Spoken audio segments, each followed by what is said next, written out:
Heroes जैसा कुछ नहीं होता, सिर्फ लूजर्स होते हैं। यहां तक पहुंचना मुश्किल था।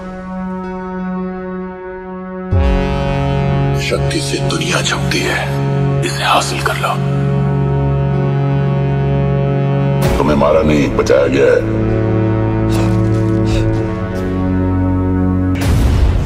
किसने किया जूनियर रोहित पर हमला? क्या क्रिश में हमें प्रेजेंट और फ्यूचर की टाइमलाइन दिखेगी? क्यों जूनियर रोहित को लग रहा है डर? So hello guys, welcome back to your favourite YouTube channel Bollygrad studios, और मैं हूं आपकी दोस्त और होस्ट प्रगति सिन्हा। दोस्तों, वीडियो को स्टार्ट करने से पहले आप लोगों के लिए एक गुड न्यूज़ है। अगर आप भी सिनेमा की दुनिया से जुड़ना चाहते हैं और काम करना चाहते हैं तो डिस्क्रिप्शन बॉक्स में दिए गए जॉब लिंक पे क्लिक कीजिए और इस अपॉर्चुनिटी का भरपूर फायदा उठाइए। वेल दोस्तों, वीडियो में वापस आते हैं। क्रिश और प्रिया का बेटा जूनियर रोहित भी सुपर पावर्स के साथ पैदा हुआ है। जूनियर रोहित अब 13 साल का हो चुका है। एक दिन अचानक जब जूनियर रोहित अपने स्कूल के प्लेग्राउंड में बास्केटबॉल का मैच खेल रहा होता है कि तभी वहां पर एक स्पेसक्राफ्ट उतरता है और उसमें से एक विलन जिसने अपने फेस पर आयरन का मास्क पहना हुआ है, वो जूनियर रोहित पर हमला कर देता है।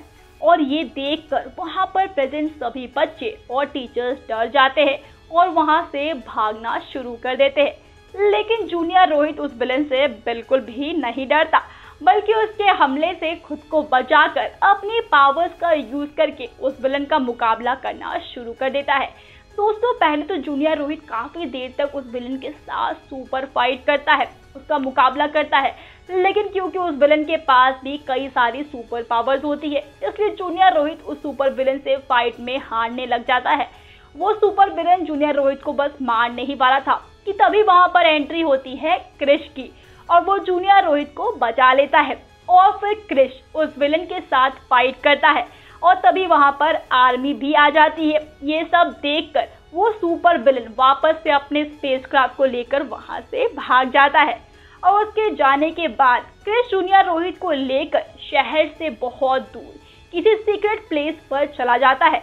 वहां जूनियर रोहित क्रिश से पूछता है कि ये सुपर विलन कौन है और ये किस प्लेनेट से आया था और ये मुझे मारना क्यों चाहता है, मुझ पर हमला क्यों किया।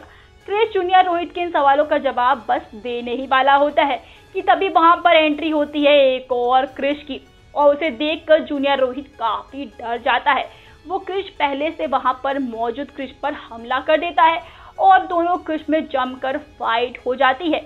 और उसके बाद पहले से आया वह क्रिश अपना बचाव करता है, और जबकि दूसरा क्रिश लगातार उस पर वार करता रहता है।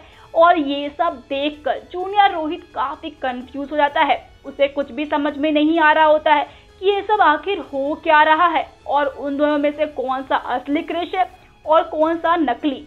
तभी पहले से आया वह क्रिश कहता है कि मैं भी क्रिश ही हूँ और मैं तुम्हारा फ्यूचर हूँ, मैं फ्यूचर से आया हूँ। ये सुनकर दूसरा क्रिश रुक जाता है। तब पहले से आया वह क्रिश जिसने जूनियर रोहित की जान बचाई है, वो बताता है कि वो फ्यूचर से आया है, और वो विलन जिसका नाम कथुबा है वो भी फ्यूचर से ही आया हुआ था। तब प्रेजेंट का क्रिश फ्यूचर के क्रिश से अपनी बात को डिटेल में एक्सप्लेन करने के लिए कह देता है, और जिसके बाद फ्यूचर से आया वह क्रिश अपनी बात को डिटेल में एक्सप्लेन करने की कोशिश करता है, समझाने की कोशिश करता है, और कहता है असल में फ्यूचर में यानी कि साल 2040 पे अर्थ पर कथुबा नाम का एक डरावना एलियन अटैक करेगा, और उसको रोकने के लिए क्रिश और जूनियर रोहित दोनों उससे फाइट करेंगे। लेकिन उस फाइट में क्रिश मारा जाएगा और कथुबा जूनियर रोहित के हाथों मारा जाएगा। साथ ही वो ये भी बताता है कि 2039 यानी अर्थ पर अटैक करने से एक साल पहले कथुबा टाइम ट्रेवल मशीन बना लेगा, और वो उस टाइम ट्रेवल मशीन की डिवाइस की मदद से वो फ्यूचर भी देख लेगा। और कथुबा ये भी देख लेगा कि फ्यूचर में वो जूनियर रोहित के हाथों मारा जाएगा, इसलिए वो जूनियर रोहित को मारने फ्यूचर से प्रेजेंट में आया था ताकि उसको पहले से ही खत्म कर दे। फिर फ्यूचर से आया हुआ क्रिश बताता है कि साल 2039 में जादू भी फिर से अर्थ पर आएगा। जादू ने ही फ्यूचर के क्रिश को बताया कि कथुबा अर्थ पर अटैक करेगा और क्रिश को मार डालेगा और खुद भी जूनियर रोहित के हाथों मारा जाएगा।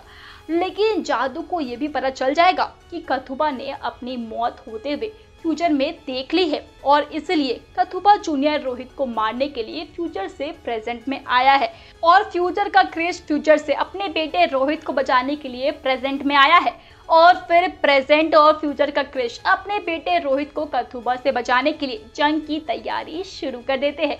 और इधर जूनियर रोहित को अपनी जान से ज्यादा इस बात की फिक्र होने लगती है कि कथुबा फ्यूचर में उसके पिता यानी क्रिश को मार डालेगा और इसलिए शायद दोस्तों भगवान ने हम इंसानों को ना फ्यूचर देखने की शक्ति नहीं दी है, क्योंकि अगर फ्यूचर में हमारे साथ कुछ बुरा होने वाला हो, कुछ गलत होने वाला हो, तो हम उसे लेकर अभी से परेशान हो जाएंगे, टेंशन लेने लगेंगे और अपना प्रेजेंट भी खराब कर लेंगे। और अगर कुछ अच्छा भी होने वाला हो तो सिर्फ और सिर्फ उसी के बारे में सोचते रहेंगे और प्रेजेंट में अपना काम पर फोकस नहीं कर पाएंगे। अब यही सिचुएशन इस वक्त जूनियर रोहित की हो गई है, जिसने अपना फ्यूचर देख लिया है।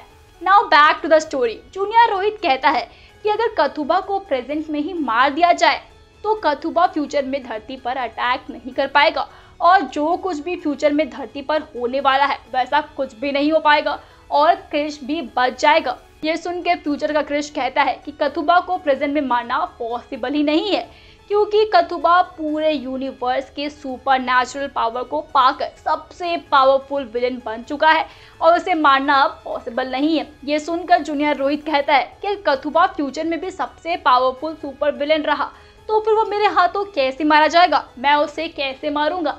तभी वहां पर जादू भी फ्यूचर से प्रेजेंट में आ जाता है और जूनियर रोहित के सवालों का जवाब देते हुए कहता है असल में फ्यूचर में जब कथुबा के हाथों क्रिश मारा जाएगा तब जादू पास्ट में जाकर अपने दोस्त रोहित मेहरा को फ्यूचर में जिंदा करके वापस लेकर के आएगा, क्योंकि सिर्फ रोहित मेहरा ही है जो क्रिश को दोबारा जिंदा कर सकता है और कथुबा जैसे सुपर विलेन को मारने में हमारी मदद कर सकता है। और रोहित मेहरा की मदद से ही जूनियर रोहित कथुबा को मार पाएगा, उसे खत्म कर पाएगा। फिर जूनियर रोहित कहता है कि हम दादाजी को अपने पास से प्रेजेंट में ले आते हैं और वो कथुबा को मारने में हमारी मदद कर देंगे, जिससे कि कथुबा फ्यूचर से पहले ही मारा जाएगा और जो कुछ भी धरती पर होने वाला है वो नहीं हो पाएगा। क्या आगे की कहानी में रोहित मेहरा पास से प्रेजेंट में आएंगे और क्या प्रेजेंट का क्रिश फ्यूचर के क्रिश के साथ मिलके धरती को बचा पाएगा और कथुबा को प्रेजेंट में ही मार पाएगा या फिर नहीं? जानने के लिए बने रहिए हमारे साथ। तब तक के लिए आप मुझे कमेंट बॉक्स में बताओ कि आगे की कहानी में क्या होने वाला है, क्योंकि मुझे पता है कि आप सभी लोग भी काफ़ी क्रिएटिव है।